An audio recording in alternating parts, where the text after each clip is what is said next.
April মাস পড়ে গেছে, আজকে এপ্রিল মাসের 3 তারিখ। তো যুবসাথী প্রকল্পের এই এপ্রিল মাসের টাকা আপনার ব্যাংক অ্যাকাউন্টে কবে ঢুকবে বলে রাখি। হ্যাঁ, ইতিমধ্যেই অলরেডি গতকালকের থেকেই কিন্তু যুবসাথী প্রকল্পের টাকা ধাপে ধাপে রিলিজ করা শুরু করেছে পশ্চিমবঙ্গ রাজ্য সরকার। অবশ্যই বলে রাখি, পশ্চিমবঙ্গ রাজ্য সরকারের প্রকল্প যুবসাথী প্রকল্প, যেটা ভোট ঘোষণার আগেই কিন্তু নতুন প্রকল্প চালু করেছিল সরকার, এবং সেই প্রকল্পে প্রতি মাসেই কিন্তু 1500 টাকা করে দেবে বেকার যুবক যুবতীদের, যারা কর্মপ্রার্থী ছেলে মেয়ে, যারা এখনো কোনো চাকরি কাজ পায়নি, তাদেরকে কিন্তু এই টাকাটা দেওয়া হচ্ছে। এবং এপ্রিল মাসের টাকা কিন্তু রিলিজ করা শুরু করেছে। আমি একটা প্রমাণ দেখাবো। তার পাশাপাশি অনেকের অ্যাকাউন্টে মার্চ মাসেও টাকা ঢোকেনি। হ্যাঁ, মার্চ মাসেও টাকা পায়নি, এপ্রিল মাসে 2 তারিখ থেকে যেহেতু গতকালকে থেকে শুরু করেছে, তারাও অনেকেই পায়নি।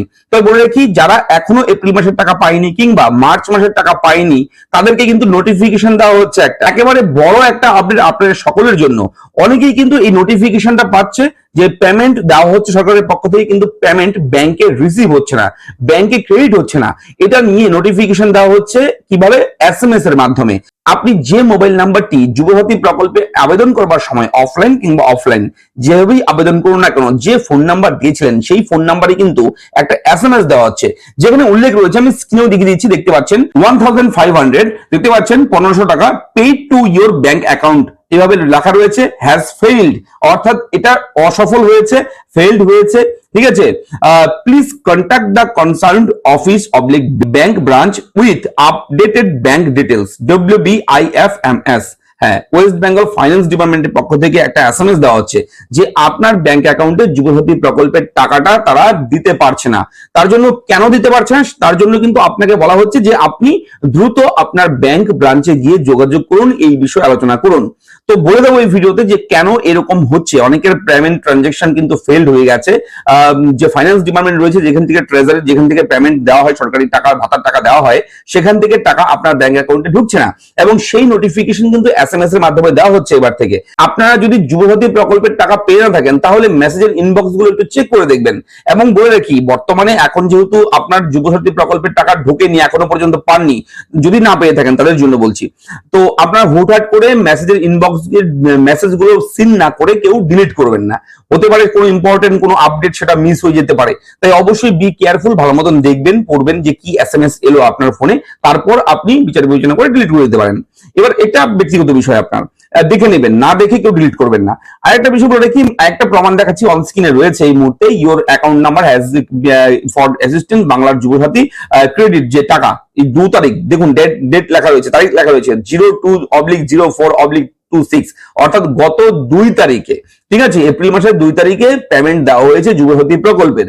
এটা কিন্তু স্ক্রিনশটটাও আমি শেয়ার করলাম, একজন দর্শকের স্ক্রিনশট, আপনাকে এডুকেশন পারপাস আপনার সঙ্গে শেয়ার করছি। তো পেমেন্ট কিন্তু রিলিজ করা শুরু করে দিয়েছে এপ্রিল মাসে। আর হ্যাঁ, মার্চ মাসে অনেকেই টাকা পায়নি। কেন টাকা পায়নি এই বিষয়টা আপনারা আশা করি বুঝতে পেরেছেন। আমি কিন্তু অন স্ক্রিনে দেখিয়ে দিলাম সেই বিষয়টাও। এরকম ভাবে যদি আপনার ব্যাংকে কন্ট্যাক্ট করতে বলা হয়, তাহলে বুঝে নেবেন হয়তো আপনার ব্যাংক অ্যাকাউন্টের সঙ্গে আধার কার্ড নাম্বার লিঙ্ক নেই, হয়তো আপনার ব্যাংক অ্যাকাউন্টে DBT লিঙ্ক নেই। বলে রাখি, এই যুবসাথী প্রকল্পের টাকাটা কিন্তু DBTর মাধ্যমে দেওয়া হয়, ডাইরেক্ট বেনিফিট ট্রান্সফার, সরাসরি দেয় সরকার টাকা। এবং আধার কার্ড আর ব্যাংকের অ্যাকাউন্ট নাম্বার যদি লিঙ্ক থাকে, KYC যদি ফুলফিল থাকে, ক্লিয়ার থাকে, আপনার কোন রকম যদি ব্যাংকের অ্যাকাউন্টের প্রবলেম না থাকে, তাহলে এই টাকা আপনি পেয়ে যাবেন। হয়তো আপনার ব্যাংকের অ্যাকাউন্টে কোনো প্রবলেম আছে, তার জন্যই হয়তো আপনার ব্যাংকের টাকাটা ঢুকছে না। যদি এই ধরনের SMS আপনি পেয়ে থাকেন, তাহলে দেরি না করে কিন্তু ব্যাংকে গিয়ে, আপনি অবশ্যই ব্যাংকে যখনই যাবেন, যদি এরকম SMS পান, ব্যাংকে যখনই যাবেন, আপনি কিন্তু সঙ্গে আপনার Aadhaar card, voter card, PAN card এবং ব্যাংকের পাসবুক অরিজিনাল, তার পাশাপাশি জেরক্স কপি সেলফ অ্যাটাস্টেড করে এই ডকুমেন্ট গুলো কিন্তু সঙ্গে নিয়ে যাবেন। তাহলে কি হবে, আপনি যখন যাবেন ব্যাংকের ব্রাঞ্চে, যখন দেখবেন আপনার অ্যাকাউন্টের প্রবলেম, তখন তো এগুলো চেয়ে বসবে, তখন লাগবে, তখন আপনি দিয়ে দেবেন, নাহলে 2 বার যেতে হবে ব্যাংকে, আবার যেতে হবে সেগুলো জেরক্স করে। তাই যখন যাবেন রেডি হয়ে যাবেন এবং সমস্ত ডকুমেন্ট নিয়েই যাবেন, তাহলে KYCটাও আপনি করতে পারবেন, ব্যাংকের সঙ্গে আধার কার্ডটাও লিঙ্ক করতে পারবেন, এবং ব্যাংকের স্টাফকে বলবেন DBT লিঙ্ক দেখুন ঠিক আছে কিনা, যদি না থাকে ঠিক, তাহলে DBT লিঙ্কটাও যাতে করে দেয় ব্যাংক থেকে, সেটাও কিন্তু করে দেবে তারা। যারা, ঠিক আছে? আপনি যে কোনো রাষ্ট্রায়ত্ত ব্যাংকে যান না কেন, আপনি যে কোনো ব্যাংক, স্টেট ব্যাংকে গেলে সেখান থেকেও সুবিধা পাবেন, আইসিআইসিআই ব্যাংকের অ্যাকাউন্ট থাকলে, সেন্ট্রাল ব্যাংকের অ্যাকাউন্ট থাকলে, IndusInd bank, UCO bank, Axis bank, যে কোনো ব্যাংকে যাবেন না কেন, ব্যাংকের স্টাফরা কিন্তু আপনাকে অ্যাসিস্ট করবে, এই বিষয়গুলো কিন্তু তারা সলভ করে দেবে যদি সমস্যা থাকে, ঠিক আছে? তো কেমন লাগলো আপডেট লিখে জানাবেন, চ্যানেলটাকে সাবস্ক্রাইব করুন, কোথাও কোনো রকম ডাউট থাকলে কমেন্ট করে জানাবেন। অবশ্যই এই আপডেটটাই আপনাদের সঙ্গে শেয়ার করা ছিল। ধন্যবাদ।